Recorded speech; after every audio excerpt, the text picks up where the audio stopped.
अस्सलाम वालेकुम, मैं हूं डॉक्टर तहरीम जावेद और आप देख रहे हैं डॉक्टर तहरीम व्लॉग्स। आज के इस व्लॉग में भी आप लोगों को मुझे थोड़ा ऐसे ही बर्दाश्त करना पड़ेगा।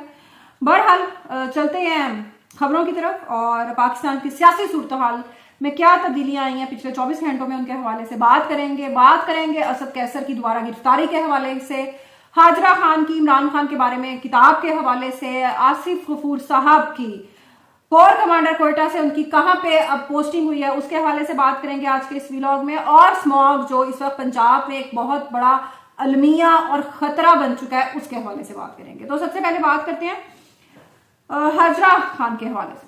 अच्छा, हाजरा खान साहिबा के बारे में हमने अपने पिछले व्लॉग्स में भी बात की थी।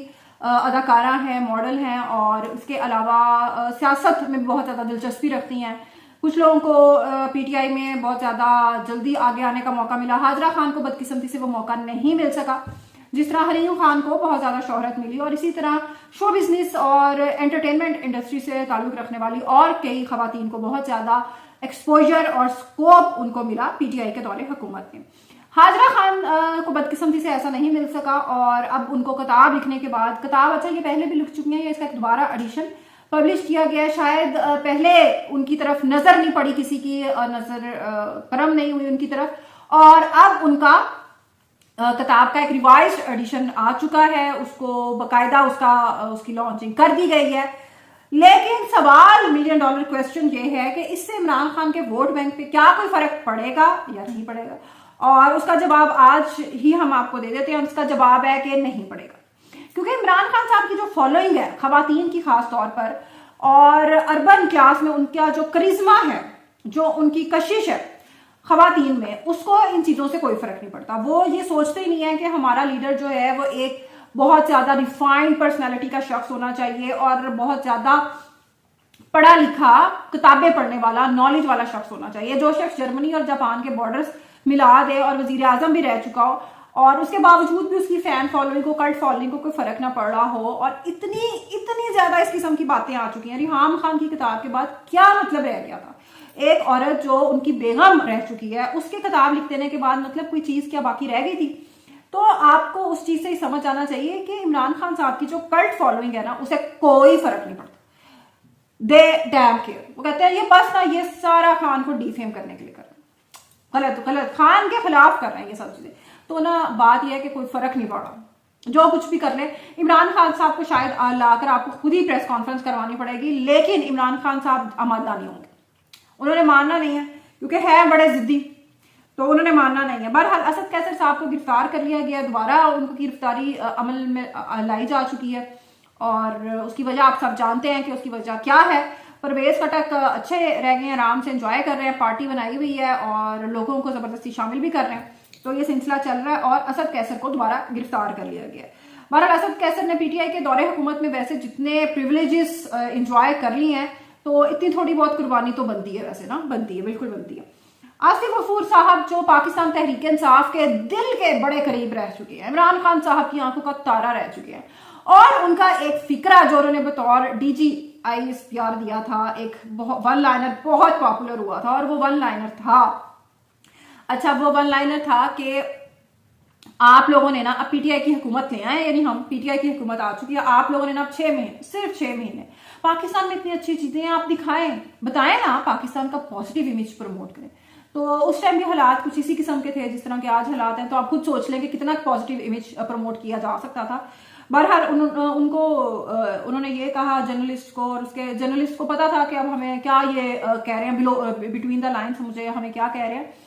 और उस वक्त अभी कुछ रिपोर्टर्स थे जिन्होंने कहा था कि ये आप लोगों ने बाकी सब लोगों को तो ठीक कर लिया, नवाज शरीफ को भी खड्डे लाइन कर दिया है, आसिफ अली जरदारी साहब को भी कर दिया है और सारा कुछ आपने मैनेज कर लिया, लेकिन ये इमरान खान का भी कुछ कर लें, क्योंकि बाद में ना इसने आपके काबू कोई नहीं आना। तो बात वही हुई है और अब पीटीआई के दौरे हुकूमत में तो अच्छी पोस्टिंग्स उनके पास रही हैं, लेकिन अब उनको एक निस्बतन गैर अहम पोस्ट दे दी गई है और कोर कमांडर के तौर पर उनका जो एक बड़ी प्राइज पोस्ट थी, बड़ी जबरदस्त पोस्ट थी, वहां से उनको भेज दिया गया, यानी समझ लें कि खड़े लेन उनको कर दिया गया और 1-1.5 साल बाद उन्होंने रिटायर भी हो जाना है। तो जो बेचारे इंसाफियन सोचते थे कि गफूर साहब आएंगे और उसके बाद आर्मी चीफ लगेंगे और क्या जबरदस्त बातें होंगी, बहारें होंगी, तो वो चीज ना जरा, वो ख्वाब जरा मिट्टी में मिल गया। तो देखते हैं कि अगले आर्मी चीफ हमारे कौन होते हैं।